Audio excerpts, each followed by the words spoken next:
Alors, je sais que ça intéresse tout le monde, alors Beaucoup on va en parler en 2 minutes. Le respirateur marocain est un respirateur d'exception et je persiste et je signe. Avec le ministre de la Santé qui a eu la gentillesse de mettre en place un conseil scientifique qui a validé ce respirateur, fait par des ingénieurs marocains dans le secteur de l'aéronautique qui ont fait un travail remarquable. Nous l'avons montré à la télévision. Ce respirateur a été fait en 500 exemplaires, il existe, et nous sommes rentrés dans la phase, évidemment, d'enregistrement au ministère de la Santé. Les process sont longs, c'est une première, donc les process sont à écrire, sont à découvrir, à créer et à les appliquer par la suite. Nous sommes dans ce process-là avec l'accompagnement que nous faisons auprès des opérateurs. Alors nous avons la chance au Maroc d'avoir 3 équipes distinctes qui ont fait 3 respirateurs de très grande qualité. Je répète, de très grande qualité.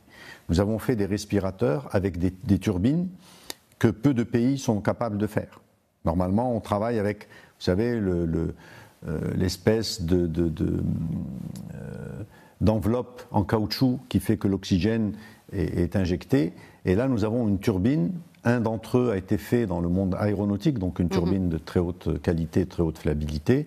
Et les 2 autres respirateurs sont aussi de très grande qualité. Alors nous sommes dans les process administratifs. Et je comprends bien que nous y sommes parce que nous n'en avons pas besoin, pour être tout à fait transparent. Nous sommes dans un process normal, pas accéléré, parce que... Mais il y a urgence, monsieur le ministre. Dans les pays où nous avons... Voilà, dans les pays où il y a eu urgence, où il y a eu rareté des respirateurs, le Maroc n'est pas dans cet état-là.